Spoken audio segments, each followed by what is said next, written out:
მშვიდობისა. ეს საქართველოს პირველი არხია, თქვენ უყურებთ გადაცემას პირადი ექიმი მარი მალაზონია ჟესტურ ენაზე თარგმანით. რასაკვირველია, დღევანდელი დღე არ იქნება გამონაკლისი და მე გადაცემას იმ ფრაზით დავიწყებ, რომლითაც ვიწყებ ყოველდღიურად ყველა გადაცემას. გადაცემას, რომლითაც მე თქვენს ოჯახებში სტუმრად მოვდივარ. დიახ, სწორედ ამ ფრაზით ჩვენ განსაკუთრებულად გამოვხატავთ დამოკიდებულებას საზოგადოების ყველაზე დიდი ფასეულობის მიმართ, რომელსაც ადამიანი ჰქვია. დიახ, ჩვენ საუბრობთ ყოველდღე ადამიანზე, ჩვენ საუბრობთ ადამიანის სიცოცხლეზე, რომელიც არის ყველაზე დიდი ღირებულება და ფასეულობა ნებისმიერ საზოგადოებაში და აი ამის გათვალისწინებით ჩვენ საუბრობთ ჯანმრთელობაზე, რომელიც როგორც გახსოვთ არის სრული ფიზიკური, მენტალური და სოციალური კეთილდღეობა.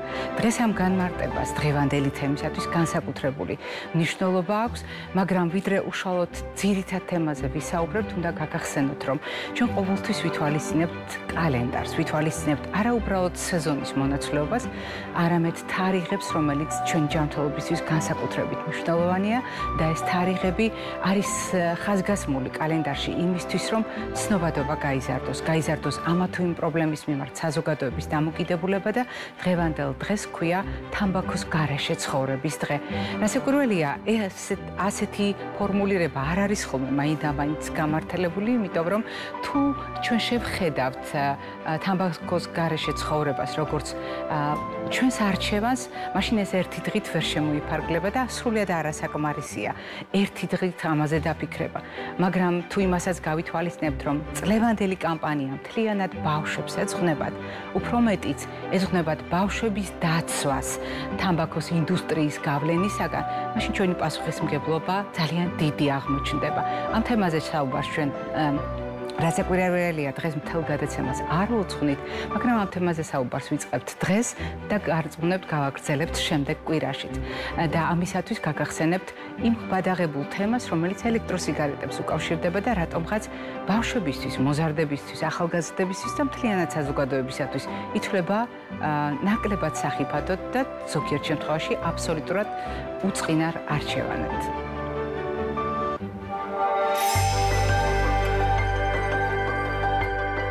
ელექტრონული სიგარეტის მომხმარებელი ხართ, დაუყოვნებლივ შეწყვიტეთ მისი გამოყენება.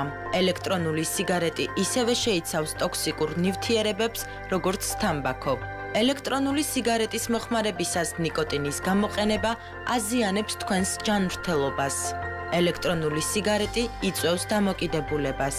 თუ მწვერვალობაზე უარის თქმას აპირებთ, ელექტრონული სიგარეტი ვერ დაგეხმარებათ. ელექტრონულ სიგარეტს ძირითადად მოზარდები მოიხმარენ.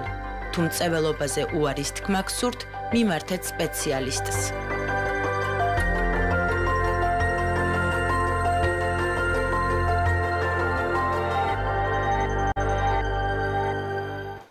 როგორც უკვე გითხარით, ჩვენი გადაცემა ყოველთვის რამდენიმე პრინციპს ითვალისწინებს და ერთ-ერთი პრინციპი, რომელიც ცნობადობის ამაღლებას უკავშირდება, ჩვენ დღევანდელ თარიღს უკვე დავუკავშირებთ და ვთქვით, რომ თამბაქოს გარეშე ცხოვრება კარგია. განსაკუთრებით მნიშვნელოვანია უფროსების პასუხისმგებლობა, როდესაც წლევანდელი კამპანია გვეუბნება, რომ ბავშვები უნდა დავიცვათ თამბაქოს ინდუსტრიის ზეგავლენისაგან.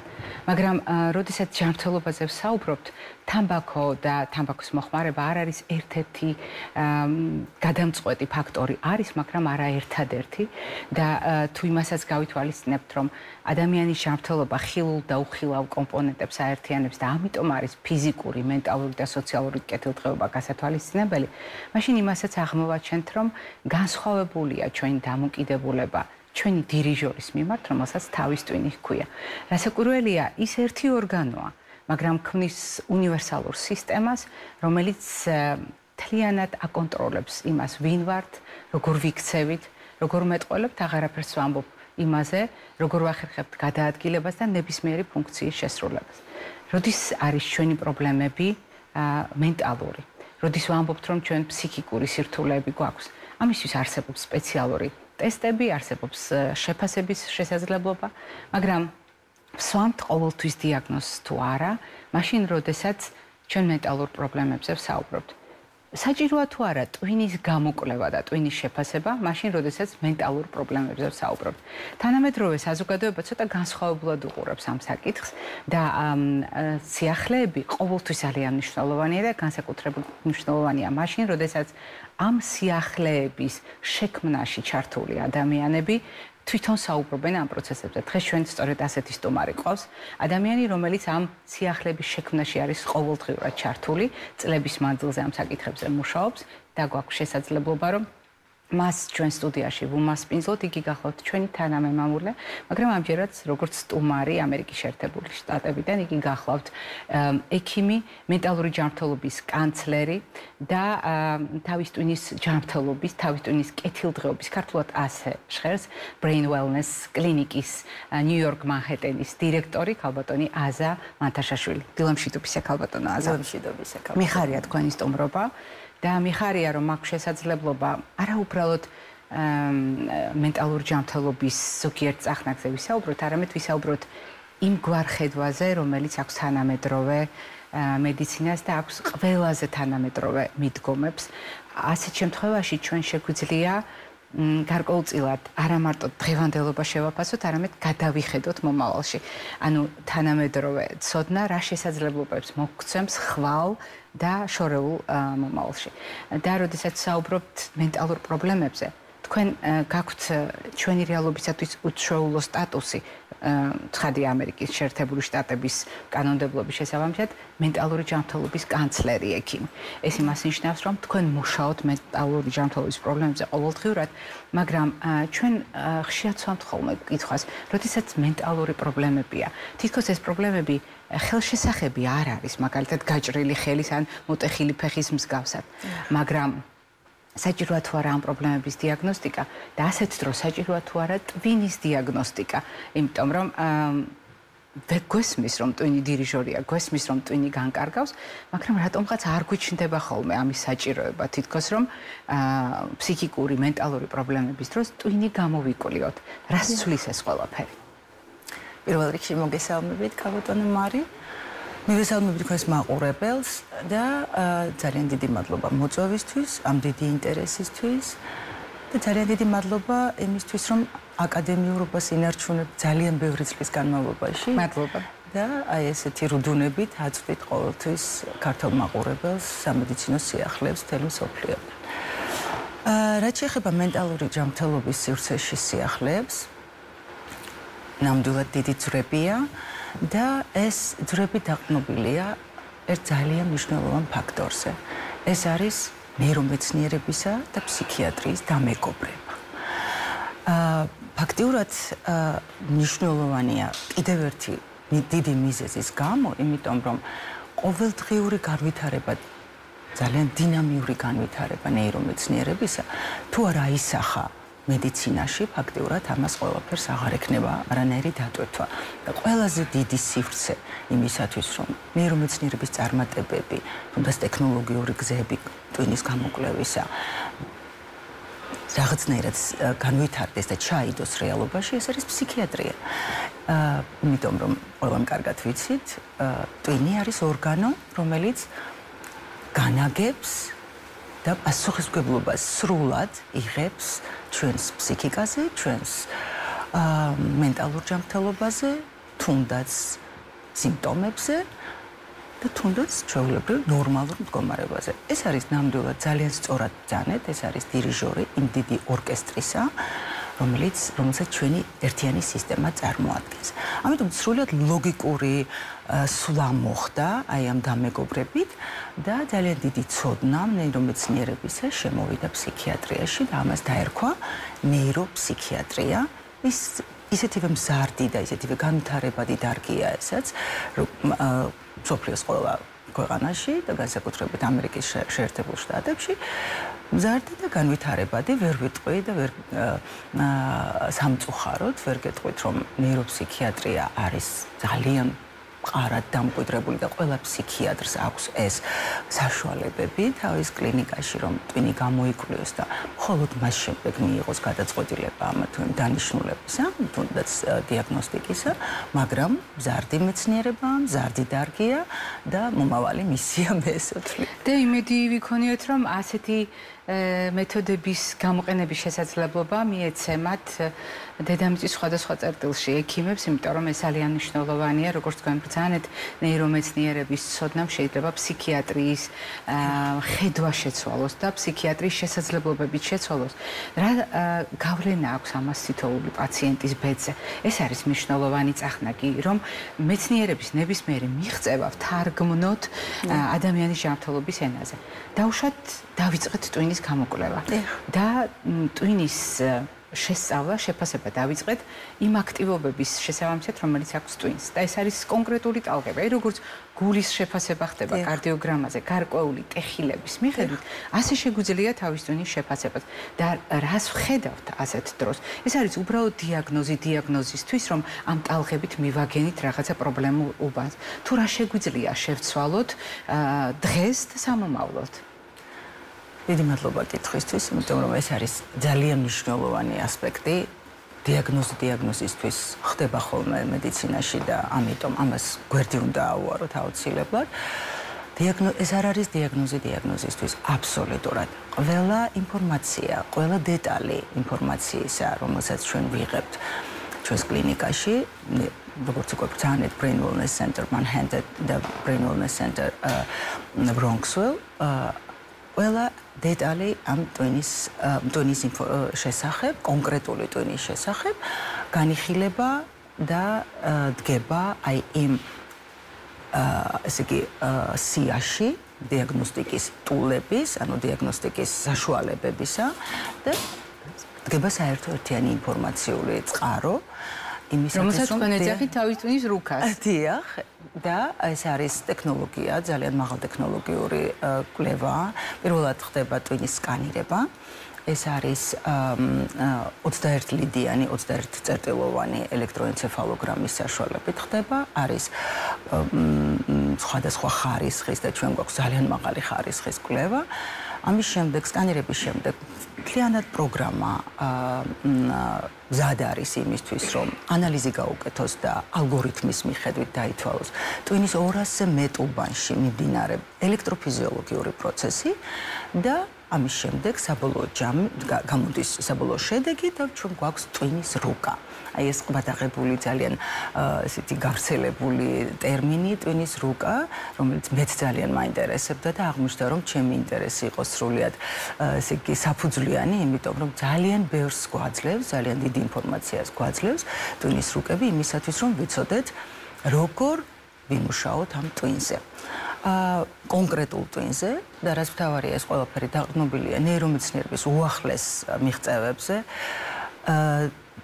და ერთ ძალიან მნიშვნელოვან ფაქტორზე, რომელსაც ნეირომეცნიერები დღეს ძალიან ხშირად აჟღერებენ და თქვენ ალბათ ძალიან ხშირად გაგიგიათ, ნეიროპლასტიურობა. ნეიროპლასტიურობა, როგორც აღმოჩნდა დღევანდელი მეცნიერების გამოსახედიდან, არის ის საშუალება და გზა, რომელიც ქმნის საერთოდ ადამიანს, ქმნის ადამიანის ეგოს დღიდან პირველი დღისა დაბადებისა და შემდეგ უკვე მთელი ცხოვრების განმავლობაში ჩვენ აი ამ neurosculpturing პროცესს მიყვებით და ამის შედეგია ჩვენი განწყობა, ჩვენი აზროვნება, ჩვენი კოგნიტიური შემეცნება, ჩვენი გრძნობები და ასე შემდეგ. საერთოდ რაც ქმნის ეგოს, ყველაფერი ეს დაყრდნობილია ტვინის პლასტიურობაზე. და ასევე ტვინის პლასტიურობაზეა დაყრდნობილი, ბოდიში დავამთავრებ ასრს. ესე იგი, იგივე ტვინის პლასტიურობაზეა დაყრდნობილი ცვლილებებიც, რომელიც ექიმმა მიზანმიმართულად შეიძლება შეიტანოს აი ამ კონკრეტული ტვინის ნეიროფიზიოლოგიაში, რომელსაც მექანიკურად ებმება ნეიროქიმია თავისთავად, ნეიროქიმიის და ნეიროფიზიოლოგიის აი ესეთ შეჭიდულ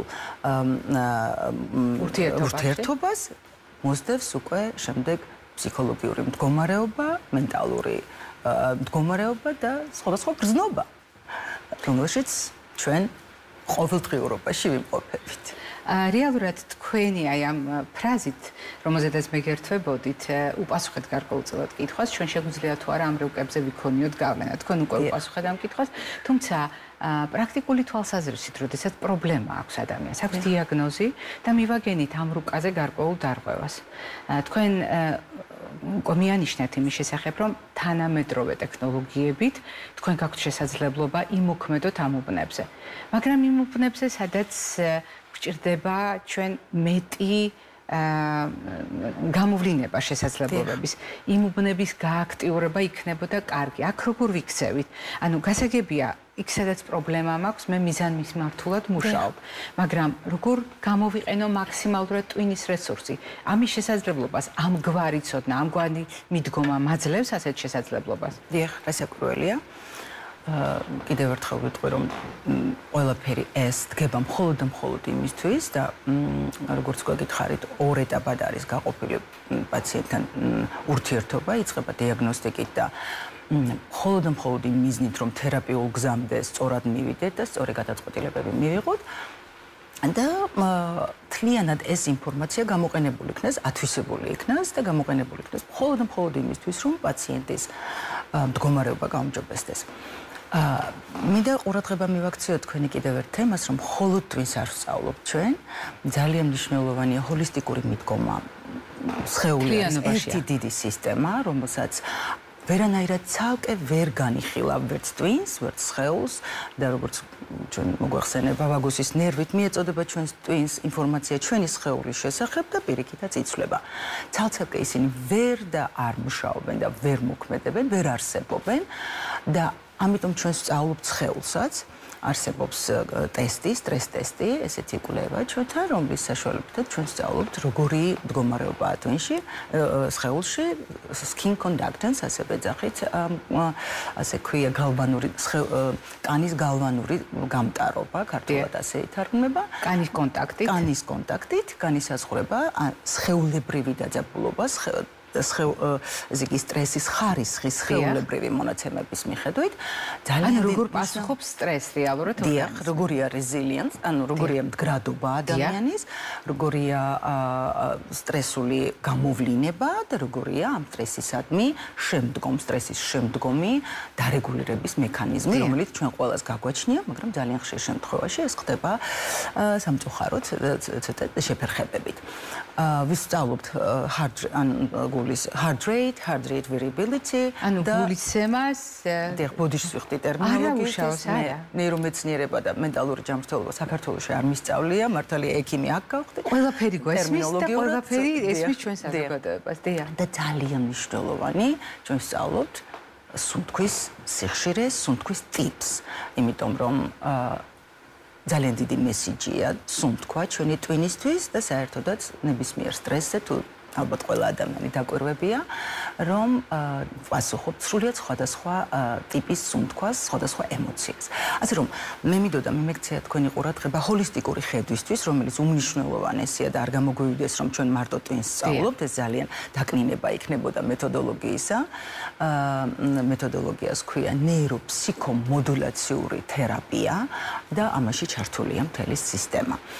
მას შემდეგ რაც შევისწავლეთ, ყველა პარამეტრი, ყველა მონაცემი, რომელიც ჩვენ ხელთ გვაქვს, რიცხობრივი მონაცემები, სხვათა შორის, ძალიან ზუსტად გათვლილი, ეს უნდა იყოს გამოყენებული მხოლოდ და მხოლოდ სწორი დიაგნოსტიკისთვის და შემდგომ უკვე სწორი თერაპიული გზის ამორჩევისთვის.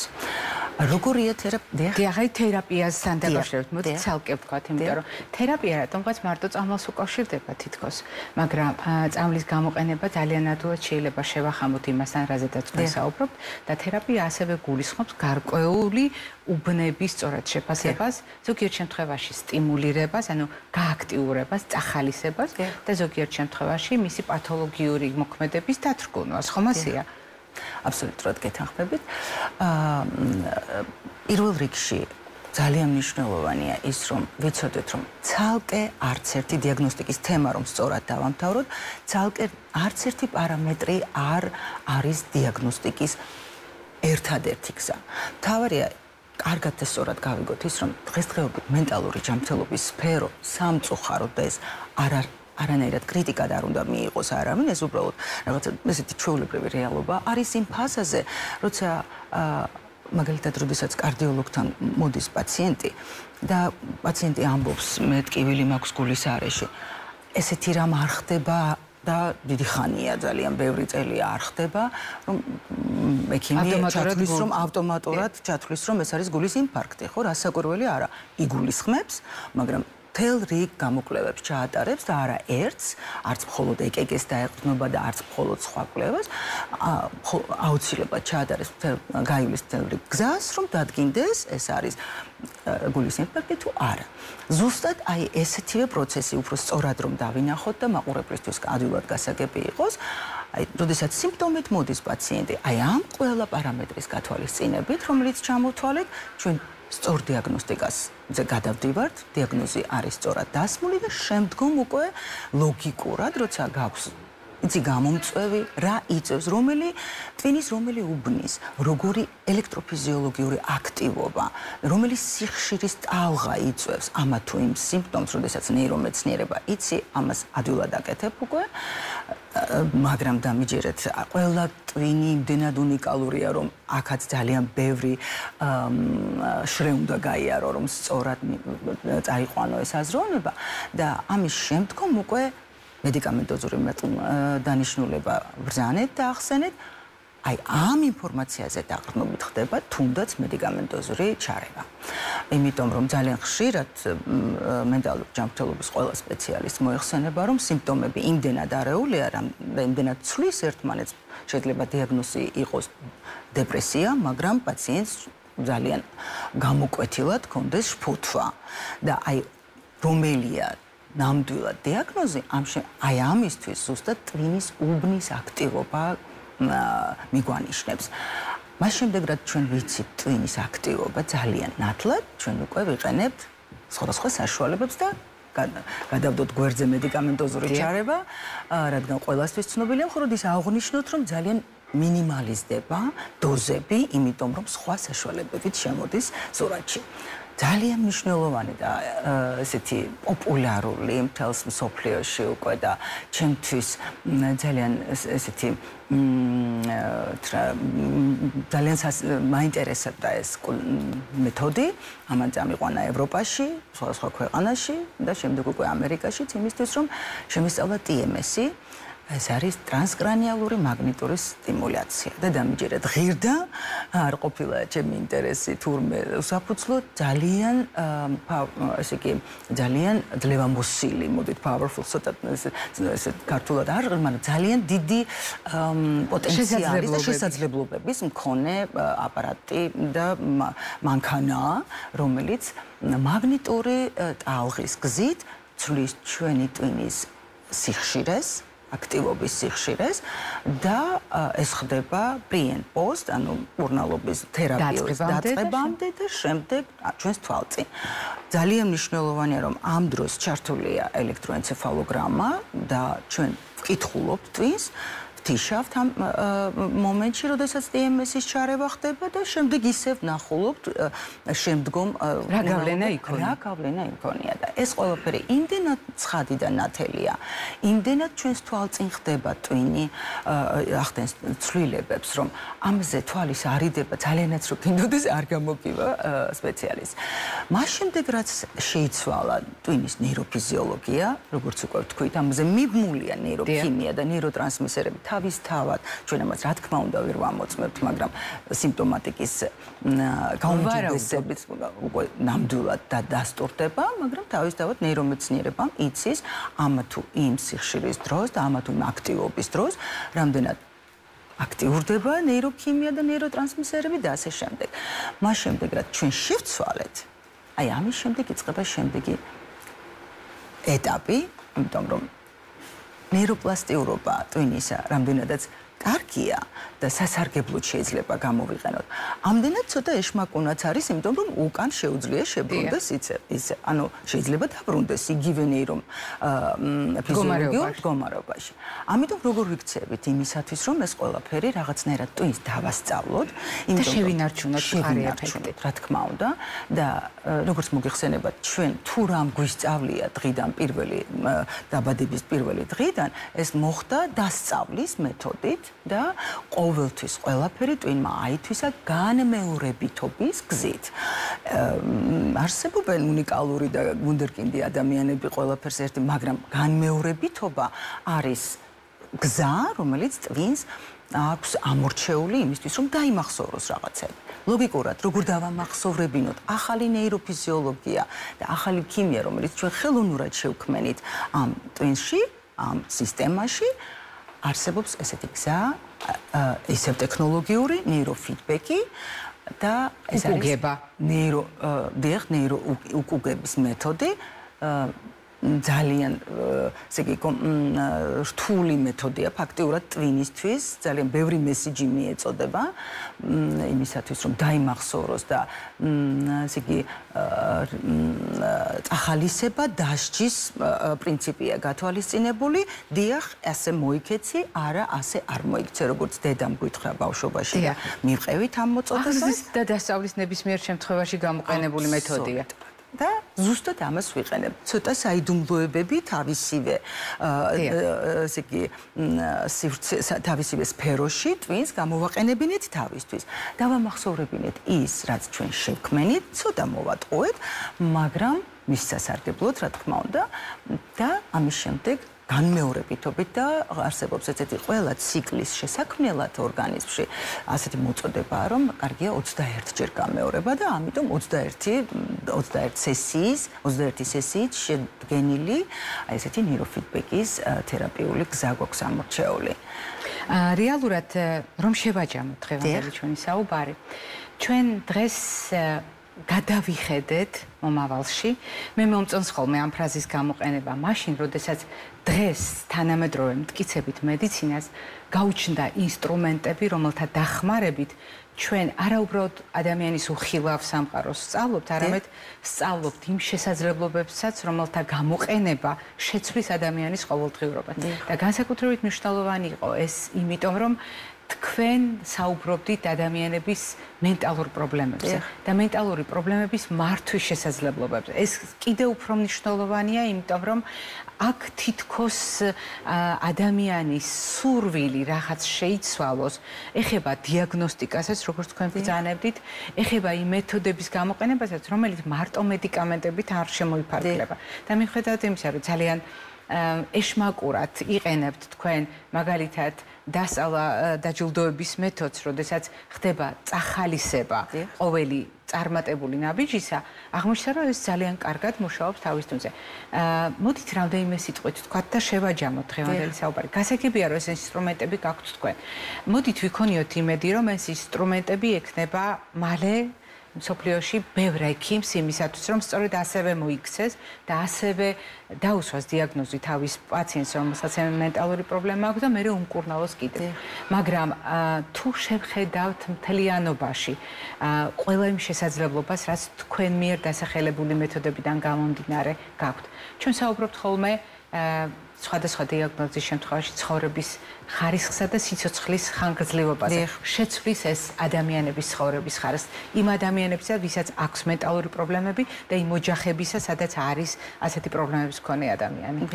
ძალიან კარგი კითხვაა, ქალბატონო მარი, იმიტომ რომ რეალურად ექიმისთვის, როდესაც ვიწყებთ ჩვენ სამედიცინო სფეროში შემოსვლას და შემოვიჯებას, პირველი რასაც გვასწავლიან არავნო და შემდეგ უკვე მოსდევს ამას ის, რომ ჩვენი ცხოვრება, მთლიანად ჩვენი რესურსი, ჩვენი განათლება, რასაც ვისწავლით, ეს მიუძღვნათ იმას, რომ პაციენტის სიცოცხლის ხარისხი გაუმჯობესდეს და ეს ყველაფერი მერე საზოგადოებაზე გადავიდეს და ზოგადად ჯანმრთელი ადამიანი, ჯანმრთელი საზოგადოების შემადგენელი ნაწილი ხდება და ასე ვიღებ ჯანსაღ საზოგადოებას და მენტალური ჯანმრთელობა დამერწმუნეთ არა მარტო საქართველოში, მთელ მსოფლიოში იმდენად აქტუალური თემაა და იმდენად აუცილებლად მისახედი, ყველა ერთხმად შეჯერდა ამასთან დაკავშირებით, რომ ჩვენ გვინდა ჯანსაღი საზოგადოება და ამას მხოლოდ მენტალური ჯანმრთელობის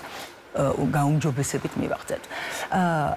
ერთი რაღაც მინდა ვთქვა, ის მოებმება ამ თემასაც, ბოლო ეტაპი ჩვენი მეთოდოლოგიისა არის EEG-based, ანუ ელექტროენცეფალოგრამის პროცესში მიმდინარე ფსიქოთერაპია. და ეს ამას ახლა სწორად ვიტყვით, სწორად მივხვდებით, როგორ არის ეს დამოკიდებული ადამიანზე, პიროვნებაზე, პერსონაზე, როგორ წარმართავს მის მენტალურ მდგომარეობას.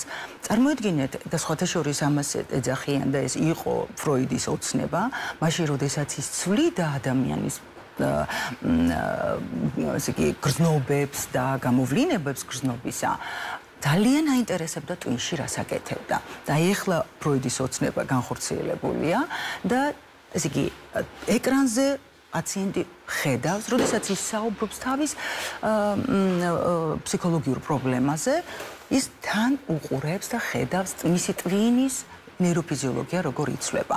და ძალიან ხშირად ძალიან დიდი მნიშვნელობა აქვს გაცნობიერებას ფსიქოლოგიაში. გაცნობიერების პროცესი უკვე ატარებს სამკურნალო დატვირთვას და პაციენტი არის უბედნიერესი, რომ ეს მისი ბრალი კი არ არის, ის რომ მას აქვს თუნდაც შფოთვა რაღაცის მიმართ, მისი ბრალი კი არ არის, ეს მან კი არ გამოიწვია. მისი ტვინის აი ასეთმა ნეიროფიზიოლოგიამ გამოიწვია და თანაც სთავაზობ აი ამის საშუალებებს, რომ ეს შეიძლება. იმედი და გაცნობიერებული მისი მდგომარეობა უკვე დასაწყისია მენტალური ჯანმრთელობისკენ პირველი ნაბიჯით.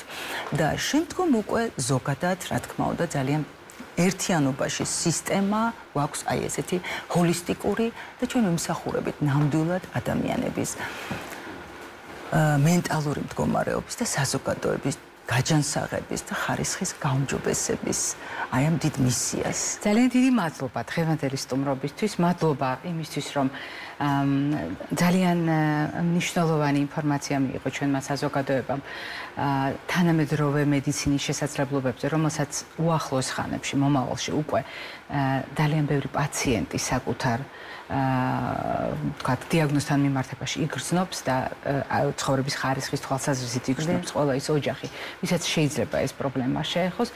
მაყურებელს შევახსენებ, დღევანდელი ჩვენი გადაცემის სტუმარი გახლდათ მენტალური ჯანმრთელობის კანცლერი, ექიმი, რომელიც ამავე დროს გახლავთ თავის ტვინის კეთილდღეობის Brain Wellness-ის კლინიკის დირექტორი ნიუ-იორკ მანჰეტენის, ქალბატონი აზამ ანთაშაშვილი და ჩვენ რასაკვირველია გადაცემას აუცილებლად დავასრულებთ კვებითი შუქნიშნით.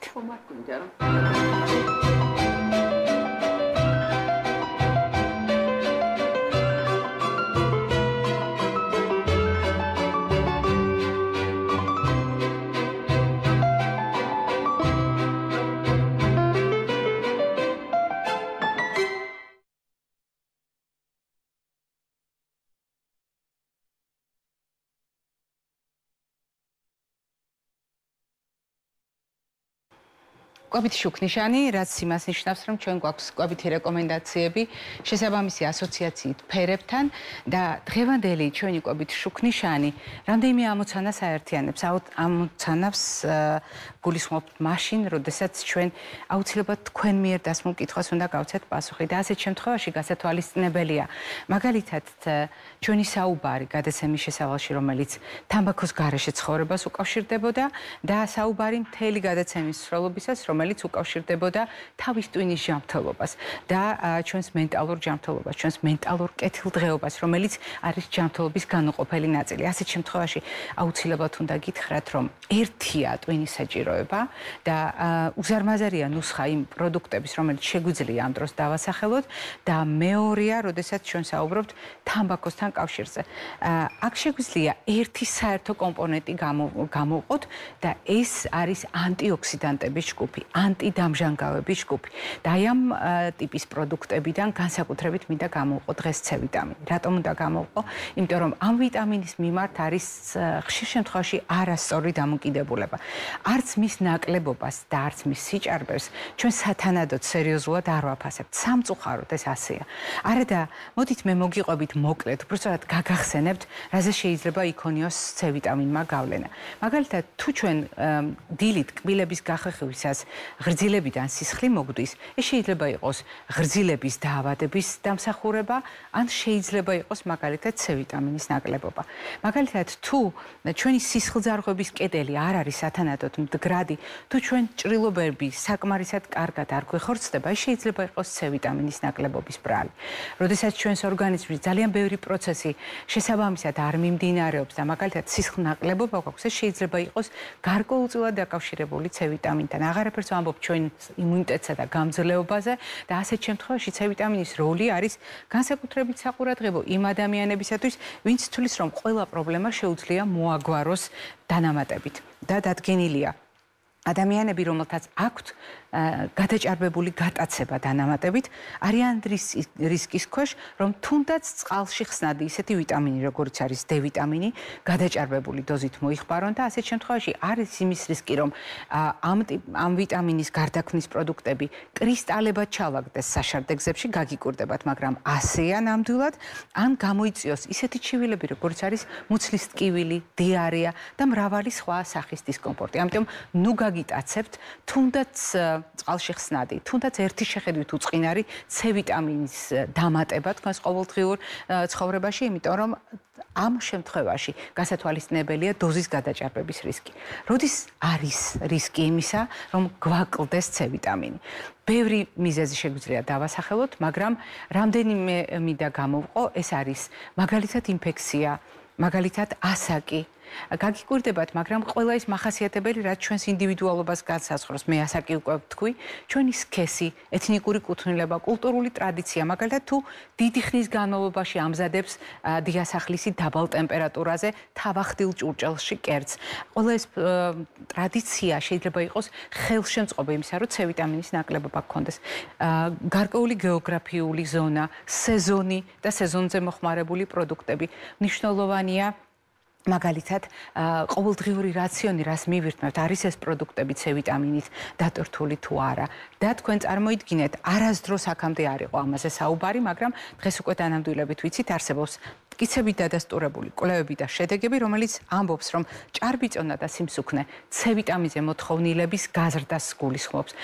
როდესაც ჩვენ საუბრობთ ასეთ შემთხვევაში სხეულის მასის ინდექსზე, პირდაპირ ბმა აღმოჩნდა, მისე შედეგობრივი არა, მაგრამ ასოციაცია, როდესაც მაგალითად ჭარბწონასა და სიმსუქნესთან, ცენტრალურ სიმსუქნესთან შეიძლება იყოს ასოცირებული გაზრდილი მოთხოვნილება C ვიტამინზე, ან ასეთ დროს განვითარებული C ვიტამინის ნაკლებობა. მაგრამ რატომ შეიძლება ეს ყველაფერი იყოს კავშირში ტვინთან, მწვერვალობასთან? პირდაპირ კავშირშია, იმიტომ რომ მწველებს დადგენილი აქვთ. ისევე როგორც სტრესის ქვეშ მყოფ ადამიანებს C ვიტამინზე აქვთ გაზრდილი მოთხოვნილება. მოდით ერთი წუთით შევხედოთ, როგორია ჩვენი საზოგადოება. ბევრს ეწევა და არის სტრესის ქვეშ. ესე იგი, ჩვენ C ვიტამინზე გაზრდილი გვაქვს მოთხოვნილება. C ვიტამინის ნაკლებობა ძალიან მნიშვნელოვანია ძვლოვანი ჩონჩხის ჩამოყალიბებისათვის და ბავშვების შემთხვევაში ამის შედეგებს ყოველდღიურად ვიმკით ჩვენ, ხოლო რაც შეეხება ზოგადად პრინციპს, რასაკვირველია, სეზონური ნედლი პროდუქტები განსაკუთრებით მდიდარია C ვიტამინით. გაგახსენებთ თეფშს, რომელიც 2011 წლიდან როგორც რეკომენდაცია ასეთი გაჩნდა და ასეთ შემთხვევაში განსაკუთრებით მნიშვნელოვანია დღიური რაციონი, ნახევარი იყოს ბოსტნეული და ხილი ბოსტნეულის უპირატესობით, მეორე მარცვლეული, ბურღულეული ცილოვან კომპონენტთან ერთად. მოდით ეს ყველაფერი C ვიტამინის ჭრილში დავინახოთ.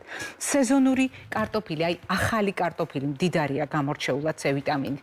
წიწაკა, ყველა სახის, მათ შორის მწარე წიწაკა. ნებისმიერი მწვანე ფოთლოვანი მცენარე და განსაკუთრებით მწვანე ნედლი ხახვი, ახლა რომელიც ამოდის, ახალი ამოწვერილია ნიადაგიდან, მაგალითად ბროკოლი. ყველა ეს პროდუქტი მდიდარია C ვიტამინით. სეზონური ხილი განსაკუთრებული ყურადღება მიაქციეთ კენკროვანებს. მარწყვი მაგალითად მოცვი, რომელიც ახლა სეზონურია, ალუბალი, რომელიც ძალას მოიკრებს. გაითვალისწინეთ აგრეთვე ჯერ კიდევ შემორჩენილი ციტრუსები, რომელთა შორის საყურადღებოა ლიმონი, კივი, ფორთოხალი. მიაქციეთ ყურადღება იმას, რომ ადამიანები, რომლებიც მხოლოდ მარცვლეულ ბურღულეულით იკვებებიან, განიცდიან C ვიტამინის ნაკლებობას, მაგრამ რაში გვეხმარება ასეთი მარცვლეულ ბურღულეული? ახალნაზარდები მათი, მაგალითად ჯეჯილი, ახალამოწვერილი, ასეთი მარცვლეული, გაღვივებული მარცვლეული დიდი რაოდენობით შეიცავს უკვე C ვიტამინს.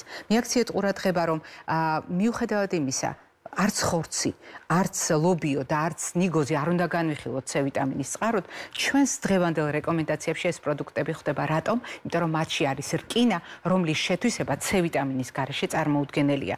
განსაკუთრებით საყურადღებოა სწორ ცხიმთან მისი კომბინაცია, არა იმიტომ რომ ის ცხიმში ხსნადია, არამედ ჩვენ გვინდა ისეთი პროდუქტების გამოყენება, ცხიმოვანი წყარო იყოს ჩვენთვის ისეთი პროდუქტები, რომელშიც ასევე არის C ვიტამინი. მაგალითად, ამ მხრივ გამორჩეული არის ავოკადო, მაგალითად, ზეთისხილი და მრავალი ის პროდუქტი, რომელიც სწორ ცხიმსაც გვაწვდის და გვაწვდის C ვიტამინსაც. აღარაფერს ვამბობ წყლის აუცილებლობაზე, წყლით ორგანიზმის უზრუნველყოფაზე და მიკრობიომისა და მიკრობიოტას წონასწორობაზე ფერმენტირებული პროდუქტებით, იმიტომ რომ ყველა საჭირო ნივთიერება მივიღოთ ორგანიზმში შევინარჩუნოთ, შევითვისოთ და სათანადოდ მივაწოდოთ ეს თავის ტვინსაც მისი ჯანმრთელობისათვის და უკეთ დავიცოთ ჩვენი ორგანიზმი წეველობის ტვირთის შემთხვევაში.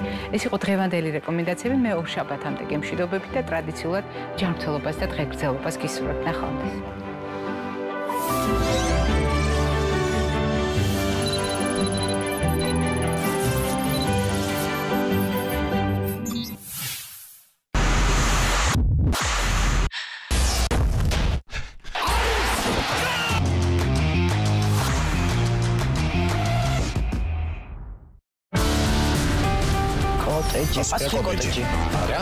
პასუხია ჰიმალაი. აბა, დახუფული.